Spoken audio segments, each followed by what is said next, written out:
I'm not like you, straight fucking people. And it isn't merely a matter of criminality, more a peculiar aspect of the soul. You see, the beast is strong in me. Has been as long as I can remember, although I didn't recognise it as such then. With hindsight, I now clearly see that it used me. That evil side of my nature caused me to commit 2 killings, although I take full responsibility for my crimes. After 24 years of continuous incarceration, I had been freed, a much changed man, into a much changed world. I had become so immune to all the hatred and pain of the prison years that I was now indestructible. Or so I thought. Janice and I had burned with such a passion that the romance had overwhelmed us both. Her death, pushed under a train by someone the police said was a serial killer, devastated me, but there was worse to come. I had never believed in the spirit world until the hauntings began, and the talisman I had made became a curse instead of a blessing. Unless I was to deny the evidence of my senses, some aspect of Janice still existed. It spurred me on a spiritual quest that would take me to Haiti, Colombia, and the Holy Land. There I would try to discern the true nature of the beast and whether it still had a presence in me.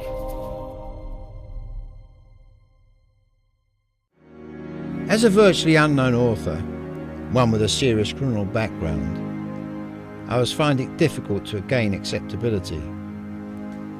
For that reason, I had become a freelance journalist, writing for the men's magazines. It seemed a good way to highlight my writing and enable me to continue my spiritual quest. That's what took me to Haiti. Who better to ask about the state of my spiritual well-being than a voodoo priest?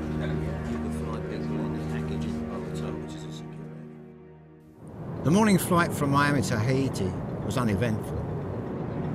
I had no worries over immigration problems here, and we were ushered through with a minimum of fuss. I knew that there were very few tourists who came to Haiti. In the circumstances, that was hardly surprising. The US and Canada specifically advised their nationals not to go there under any circumstances. All the international aid agencies warn of the spiralling AIDS problem and the ever-present danger from carjacking, robbery and random murder. Haiti was officially listed as a fourth world country, and it showed. With Linda driving the hire car, we made our way through the deeply potholed roads strewn with rubbish that were the outskirts of Port-au-Prince. On all sides, decaying buildings formed a backdrop to our progress. Clapped-out cars clogged the narrow streets that were completely without road markings. Traffic lights were very few and far between. The Olison Hotel was a revelation. Although it had clearly seen better days, the graceful balconies with Gothic designs and acres of decorative lattices were quite beautiful. The riotous, unrestrained greenery that seemed to assault the hotel on all sides made for a perfect backdrop.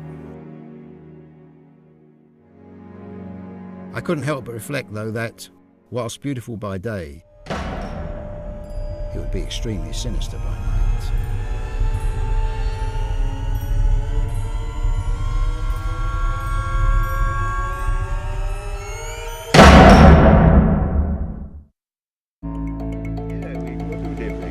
The next day we were introduced to Milford, our guide, bodyguard and translator. He was to accompany us everywhere and joined us in the car on our way to Bel Air. Silver Joseph was a voodoo priest who lived in the rather inappropriate name Bel Air, a festering, dangerous-looking slum in the suburbs of Port-au-Prince. As he squired us about his domain, you could tell he was held in some esteem by his neighbours. The voodoo temple was clearly dual purpose. Women and children were washing clothes, preparing food, eating and gossiping. Drying laundry hung everywhere. A member of our group pointed out the altar in a nearby alcove. Black-faced, extravagantly dressed dolls with horns jockeyed for position with dusty old skulls. Bright, multicoloured objects of indiscernible origin filled the spaces in between. With Milford translating, we explained to Silver what my particular problem was. I was troubled by evil spirits. He took this in as if he heard it every day, as no doubt he did. He said that he would conjure up his own personal spirit to check me out. Then, if there was anything troubling me, he would drive it out with a magical bath. Back at the hotel that night, I mulled over what I was about to do. I wasn't complacent about stirring up the spirit world, but I felt absolutely no fear. After all the years of pain, much of which I still live with, I had no fear of death.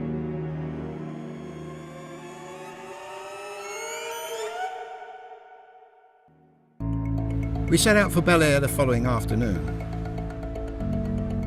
If it was a special day for me, it certainly wasn't for the usual inhabitants of the voodoo temple. Washerwomen, playing children, crying infants, and several cats wandered in and out. Damp washing still hung everywhere. Silver welcomed me warmly, then disappeared into a dark room to prepare for the ceremony. Strange chanting could be heard for several minutes. Suddenly, a double hand clap announced that I could enter. By candlelight, I sat down in a chair next to Silver. He seemed to be in some kind of trance, staring about the room wildly. Then he stared directly into my face for a while, before taking out a deck of cards and dealing some onto a table between us. It wasn't long before the room became unbearably hot. It seemed that there was a powerful female spirit who wanted to get close to me, but couldn't because of Janice, my late jealous girlfriend. I was sure that she would deter even the most powerful voodoo spirit. According to Silver, this female spirit was becoming increasingly angry, blocking me from good fortune. He advised that I let her come closer. He recommended I take a magical bath, which he would administer personally. As the spectacle of the magic bath ceremony was sure to be more impressive than what I had just been through, I agreed. I was told that there was some preparation to be done and that I should come back in a couple of hours.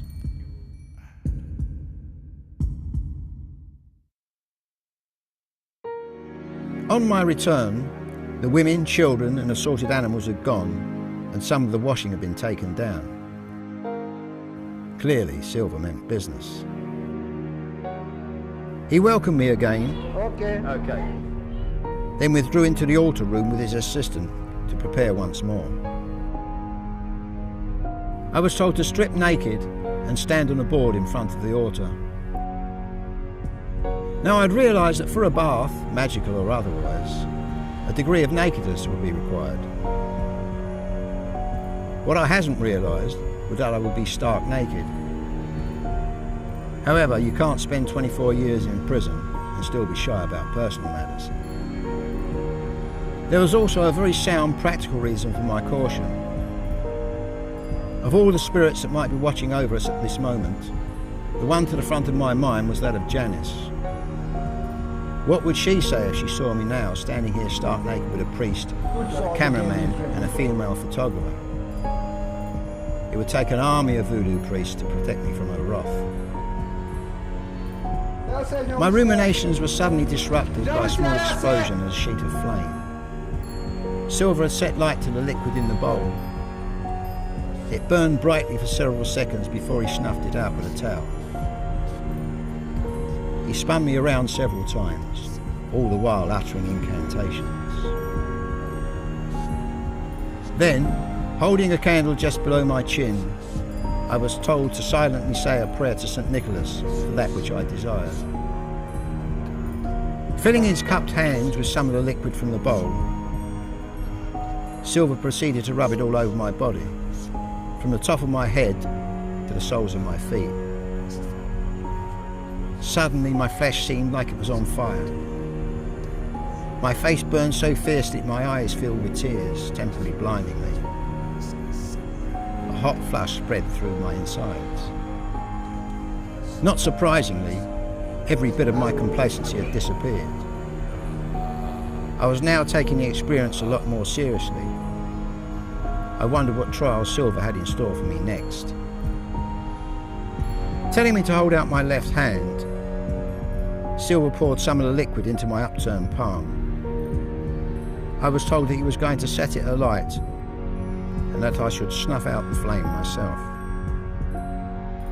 With the palm of my left hand virtually a ball of flame, I flecked my arm about in a vain attempt to put the fire out. The pain was excruciating. It didn't reassure me to see that Silver was now looking quite concerned. Suddenly the flames went out. It was a very sore left hand that I rubbed across my scalp. Silver told me to get dressed and not to wash or bathe for the rest of the day. He handed me a bottle containing what remained of the liquid and instructed me to rub it over my body the following morning to keep evil spirits at bay.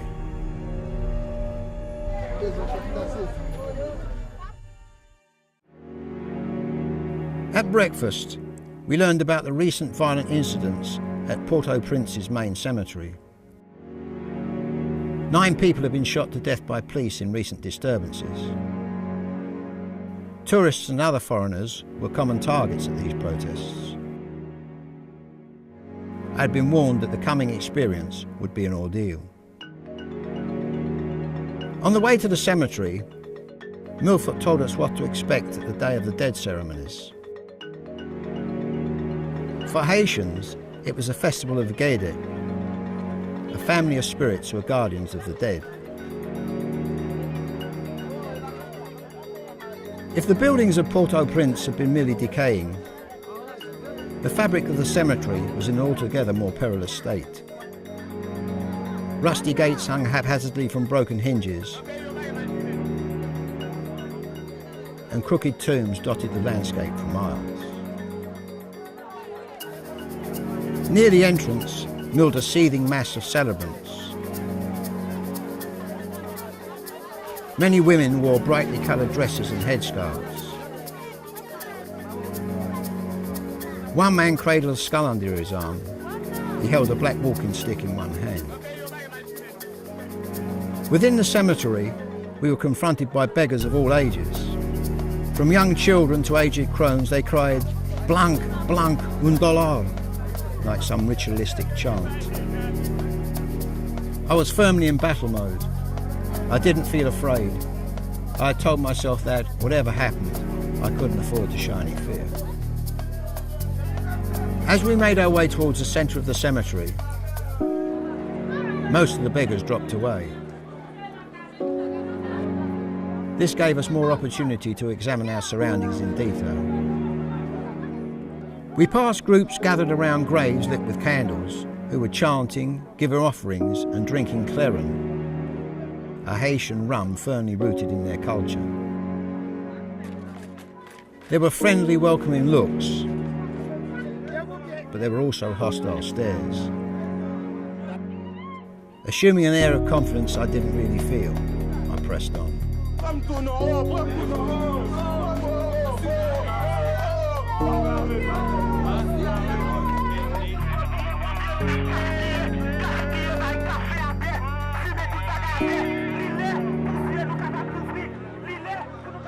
Near the centre of the cemetery, we came to a large white cross, blackened with the soot of hundreds of candles. Scores of celebrants milled about. This was the cross of Baron Sandy and served as the focal point of the cemetery celebrations. The more clairin that was consumed, the more frantic the chanting and singing became.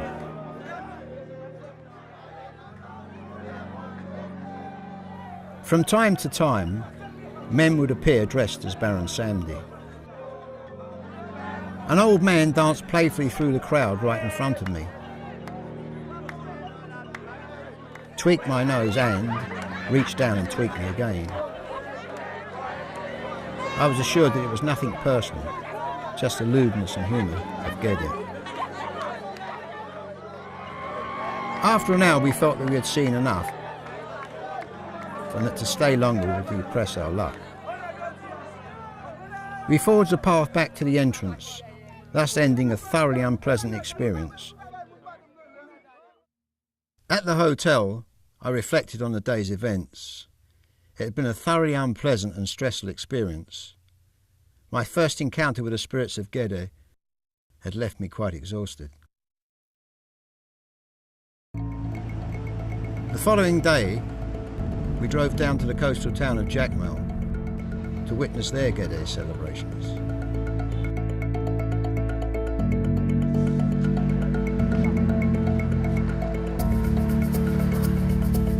I was told that we wouldn't have to worry so much about security considerations, which would allow us more opportunity to objectively observe the proceedings.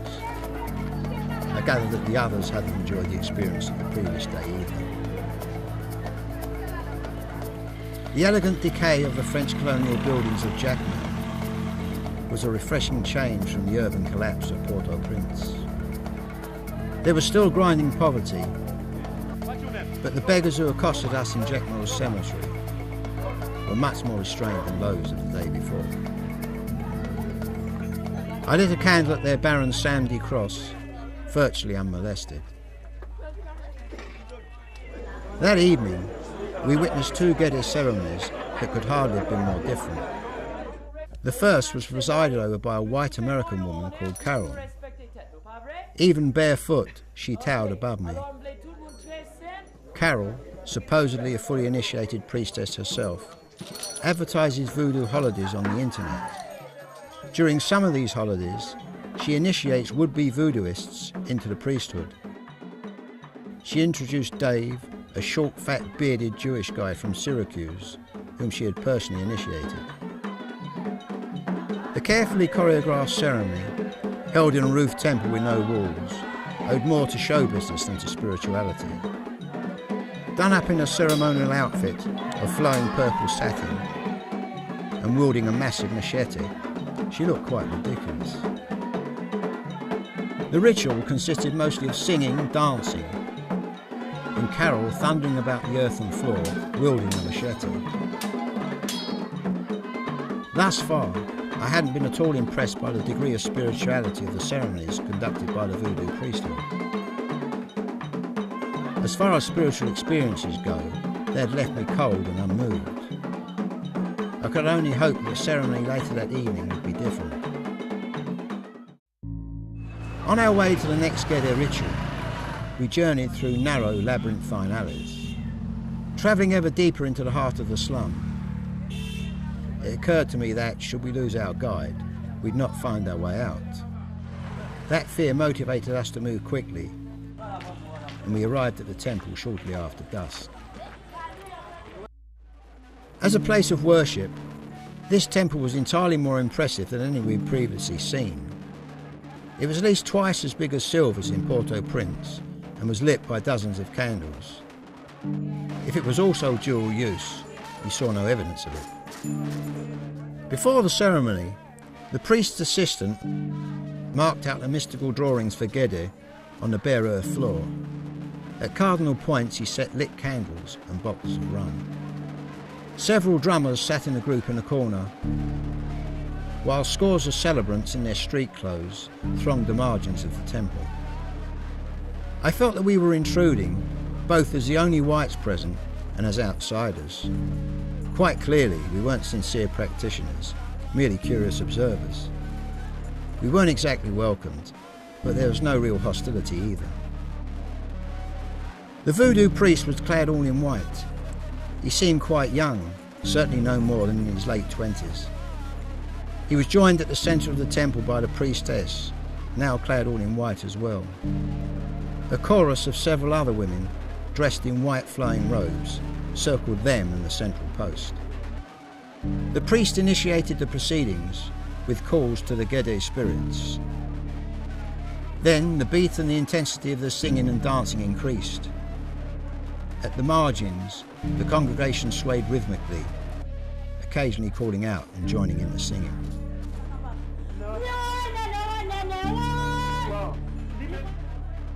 I felt myself being drawn in. The drumming was so loud now that it seemed to be inside my head. A myriad smells assailed my nostrils. As the drumming reached fever pitch, the women of the chorus seemed to experience some kind of seizure. One after the other, they were sent reeling and stumbling across the temple. They had been possessed by the spirits of Gede. They danced wildly, spinning round and round in a fashion that would have made any ordinary person dizzy in seconds. No matter how fast they spun or how wildly they danced, not once did they disturb the mystical drawings. By now, the whole room and everyone in it was convulsing to the deafening beat of the drums. Whatever was happening, I was caught up in it. I wouldn't describe the experience with words like trance or possession, but I'd certainly attained some kind of higher state, spiritual or otherwise. To be out of control, or rather be controlled by other forces, was completely alien to me. I experienced a brief feeling of panic and made for the exit. I left the ceremony disorientated and confused. Never have the shadows of a darkened street seemed so ominous. I remember hoping that whatever had touched me in the temple would find no foothold in me. I had come to Haiti to get rid of evil spirits, not to find one and take it home.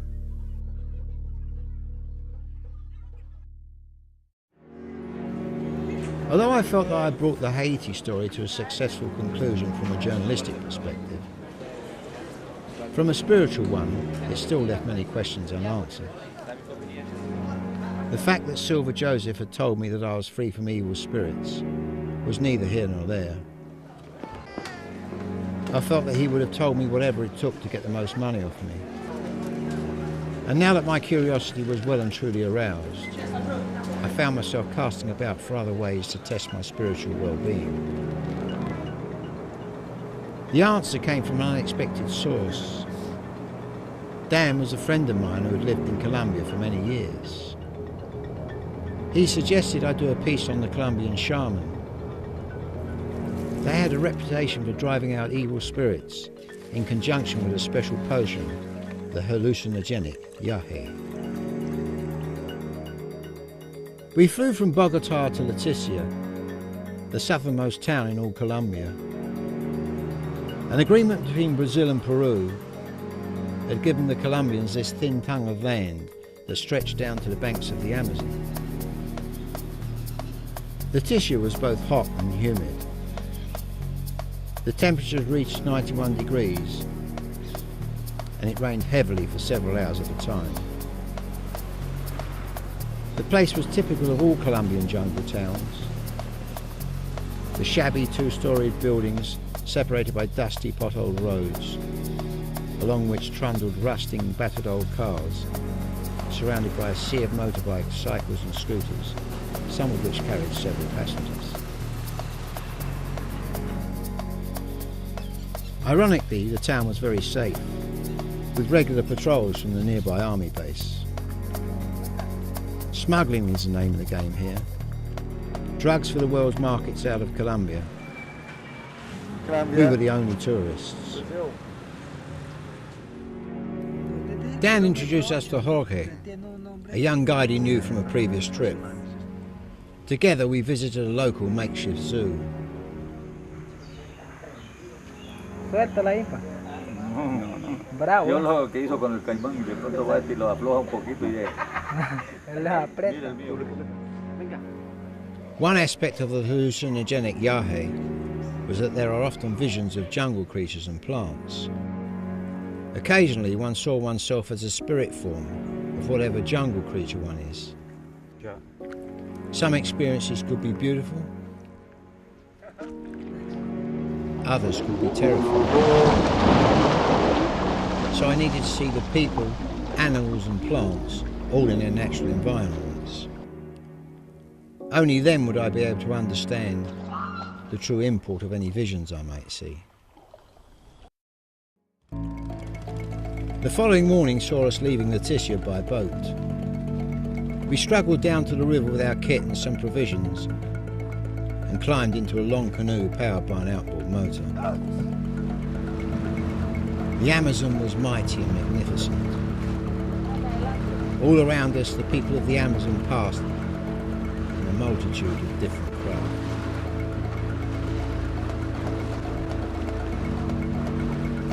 It started to spot with rain. Moving swiftly, the boatman headed for the shore. I wondered what he was concerned about. I was soon to find out. The heavens opened. The surface of the river seemed to boil, churned up by the falling rain.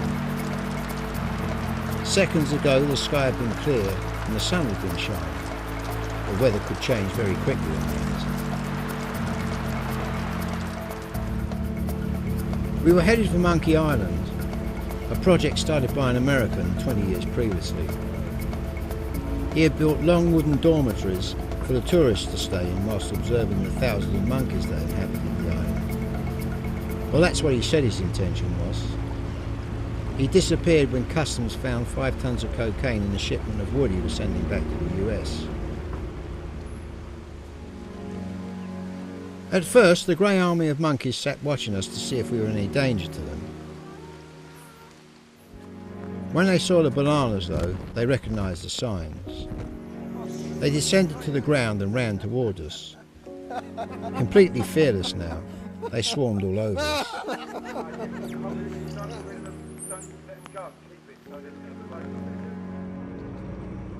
I'm on my way to meet the shaman. I've been on my way to meet him all my life. Now is the time, though. Perhaps it is the way to the 2 deaths I've caused. More likely the presence of that dark spirit that drove my girlfriend Janice to her death. I feel it close now. I pray that the shaman will reveal it to me and drive it away. I tried to destroy it previously in Haiti through Silver, the voodoo priest. Either his power wasn't great enough or he wasn't sincere enough. He pronounced me clear of evil spirits, but I know that he was wrong.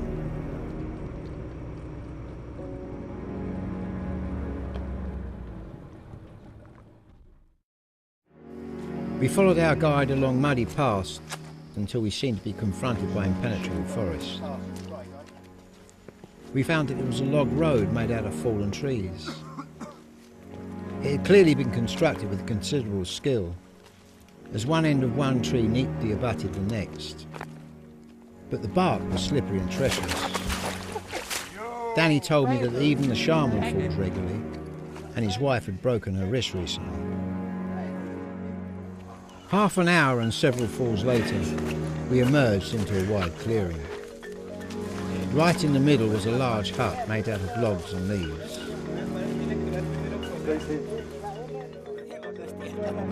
The shaman came out to meet us. He introduced himself as Wilder and welcomed us to his home. He said that the hut had taken him 10 months to build, but the log road had taken 25 years. Wilder took us inside and introduced us to his wife.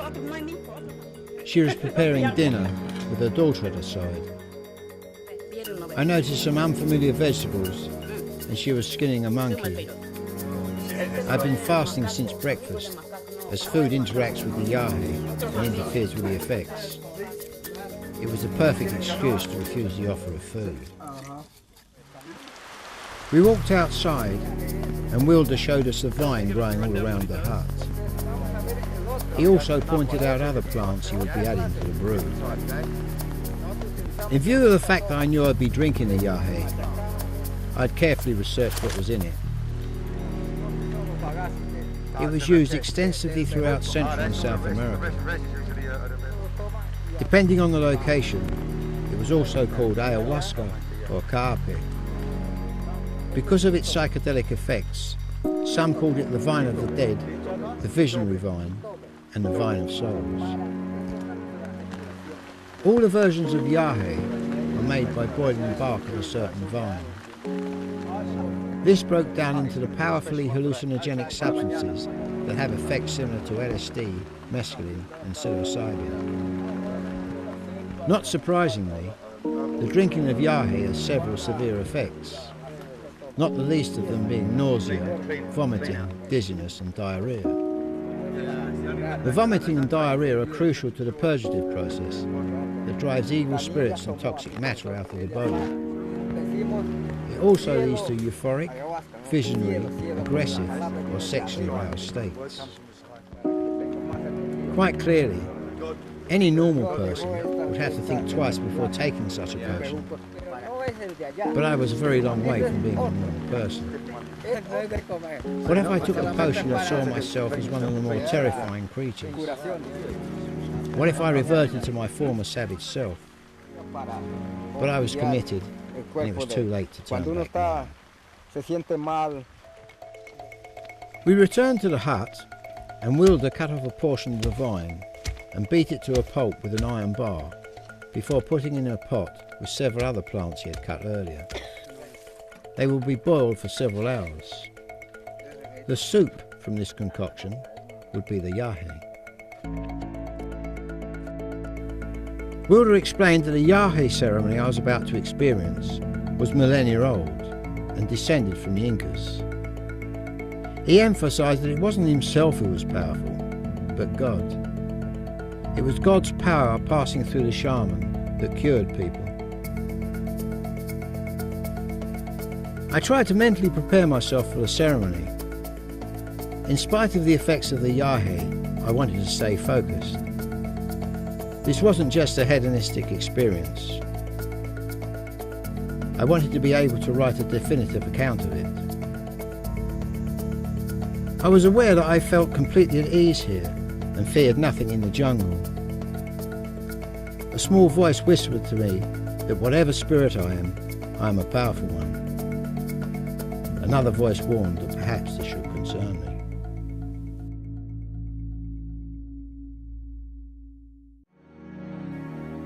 The ceremony was about to start. There was a raised wooden platform in the corner of the hut which was holy ground. Only the shaman and the celebrants sit on this. I squatted cross-legged opposite Wilder as he prayed over a small urn containing the yahe brew. Wilder warned that when I wanted to go outside to vomit or use the toilet, I must ask his permission to leave the holy ground. I tied a piece of white cloth around my forehead. He explained that it would protect me from evil spirits. Then he summoned me to drink the yahe.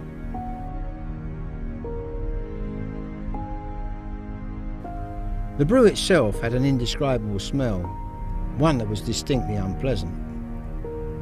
Although the taste was foul, there was no residual flavour in the mouth, only a warm feeling at the back of the throat. This was now the holy phase of the ceremony, and all light had to be extinguished. Wilder explained that light is our enemy and will distort the effects of the yahe for the worse. He said that I will see more in the dark anyway.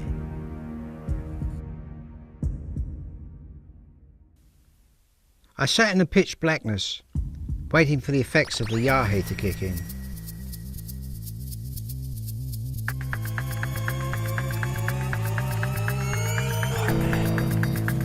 My thought processes had accelerated phenomenally. Ideas zoomed in and out of my mind like bullets. I saw flashes of light and colour, between visions of the Amazon. Then my bowels intruded. I stumbled out into the darkness and it poured out of me. When it was over, Wilder led me to a hammock. It was very comfortable and I yearned for sleep.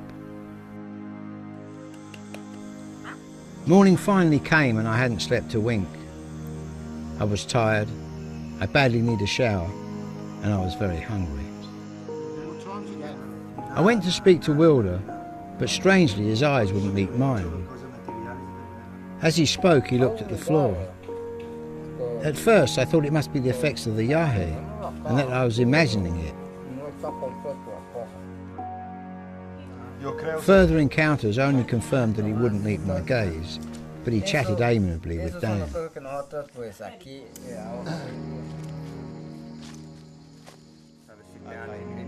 Dan was reticent when I asked him about it, but I forced an answer from him. He told me that Wilder had said that he had never seen anyone who hadn't vomited after taking a yahe. I asked him what Wilder thought this meant. Wilder thinks, said Dan, that the evil spirits you have inside of you are so strong that you need to keep what you might vomit inside you just to control them. It was about the last thing I wanted to hear. If the Haitian trip left unanswered questions, the Colombian trip posed a question that demanded an answer. According to the shaman, I had a definite problem with demonic possession, one that he seemed incapable of dealing with. But perhaps the unorthodox routes I'd been choosing were wrong. As fate would have it, I had assignments coming up for both Front and the Sunday Express in Israel. Many others had gone to the Holy Land to find themselves spiritually, so maybe it would work for me. I had no particular plan. I would just see where fate led me. Sitting in my hotel room in Jerusalem, it came to me.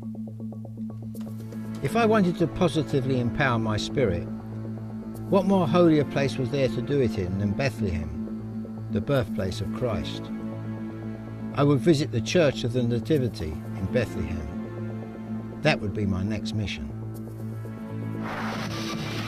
There was an immediate problem. As part of a large-scale military operation, Bethlehem was invaded. According to the Israelis, 35 to 40 Palestinian militants had stormed into the church and taken 50 children hostage. They were holed up inside with the might of the Israeli army surrounding them. The irony of the siege wasn't lost on me. For over 2,000 years, Bethlehem's Church of the Nativity had been freely accessible. Yet on the one occasion I was trying to reach the place, it had been taken over by Palestinian militants. I clearly felt this to be the machinations of the beast. I also felt that I shouldn't just passively accept the situation. I would still try to get to the church. We parked our rental car and found an Arab taxi driver who was willing to take us through the back streets.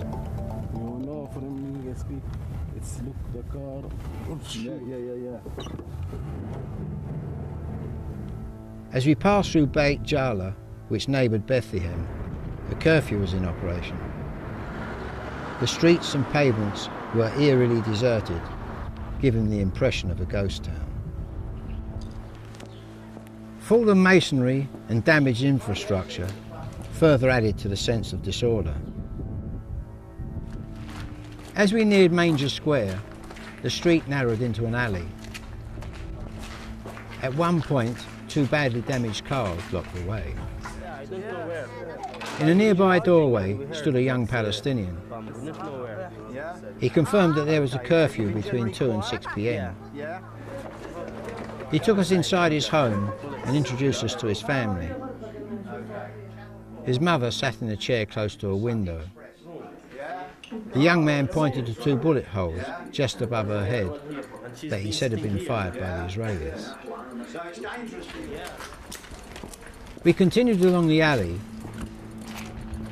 and reached some steps leading down into Manger Square.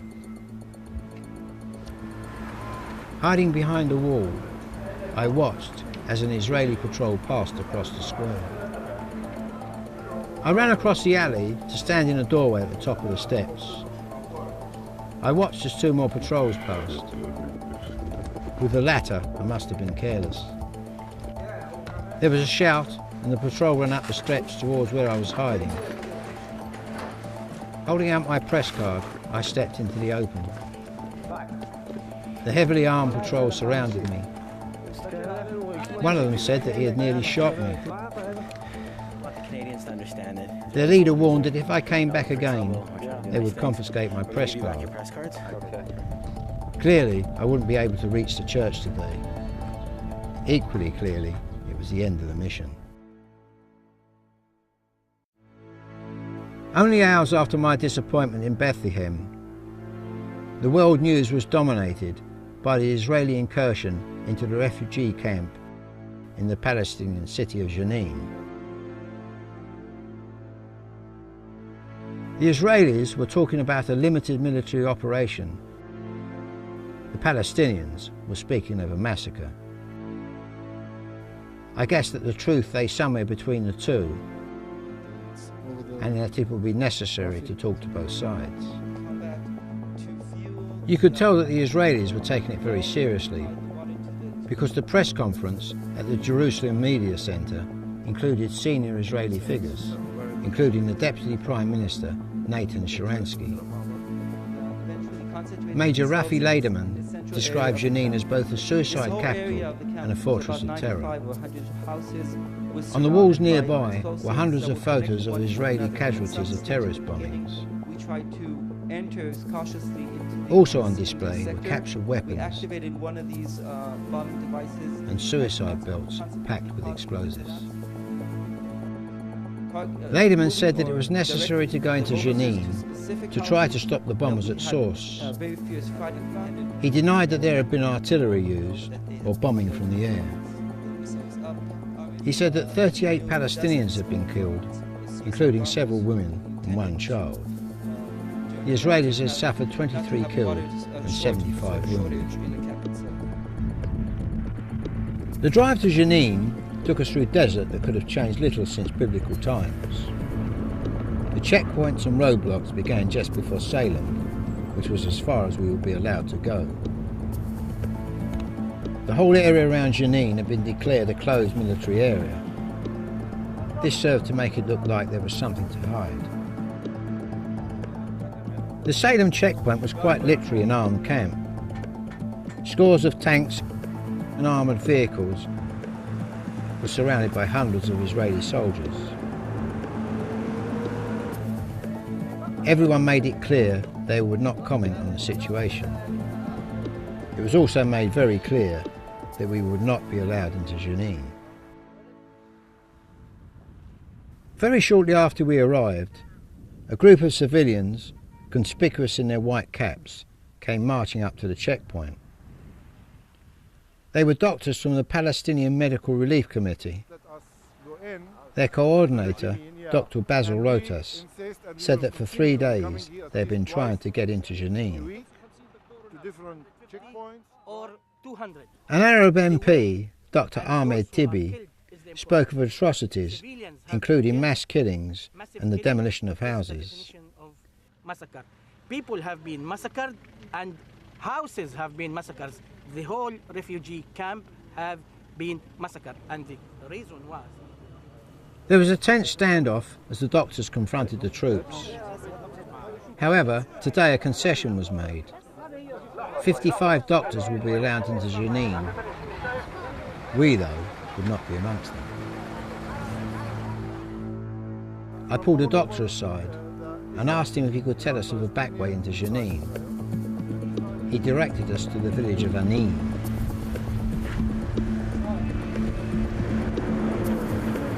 While driving the back roads, we ran smack into an Israeli patrol.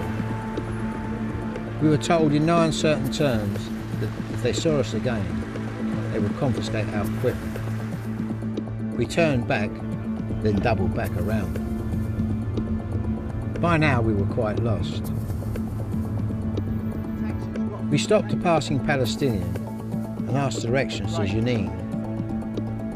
He directed us to the village of Ataibe. Ever conscious of the dangers of bumping into another Israeli patrol, we sped along narrow roads and lanes. From Ataibe, a group of Palestinians escorted us a short distance to the next village, where we found a taxi which would take us to the outskirts of Jenin. We drove through one dusty Arab village after another. Finally, a large pile of earth blocked the road. This was as far as we could go by car. We'd have to walk the rest of the way. Luckily, we were on the outskirts of the refugee camp. The Palestinian doctor we met told us that between 300 and 400 Palestinians had been killed here, including many women and children. He took us to what he said was a mass grave site containing 41 bodies, buried several to a grave. He alleged that the Israelis had taken many bodies away in refrigerated trucks, and that there were many bodies still hidden under the rubble of the centre of the camp. The damage was evident on the outskirts of the camp. Massive holes had been blasted in walls and buildings had partially collapsed. The further we went in, the worse the damage got. In the lee of one damaged building, two small children stood holding a sign with a message. They were obviously too young to have thought this up themselves. The Palestinians were not without their own propaganda machine.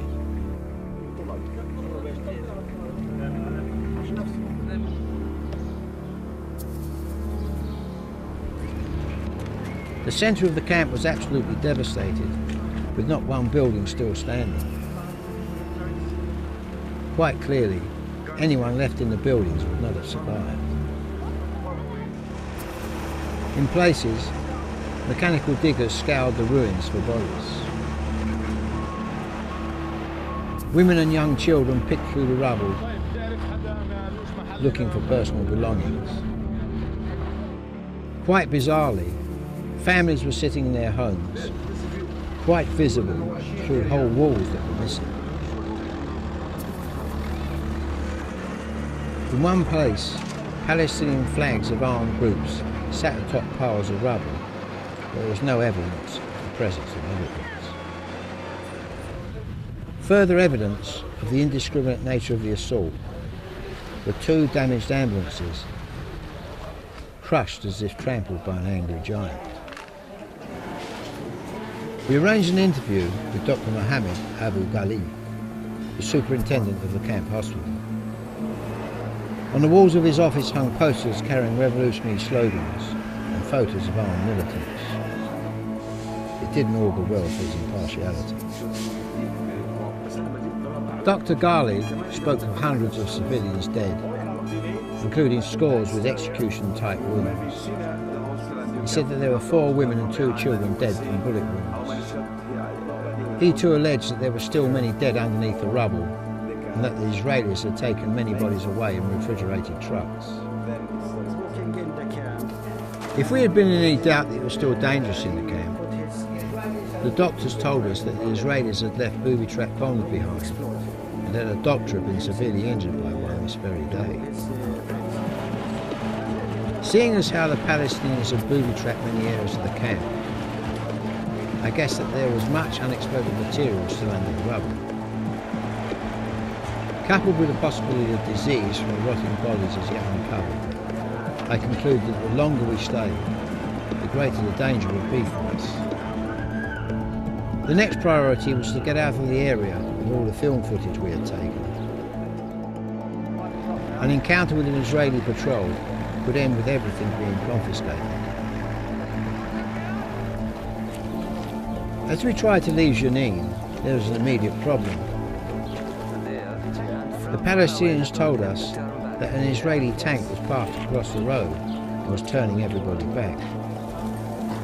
We spent a couple of frustrating hours until the tank departed.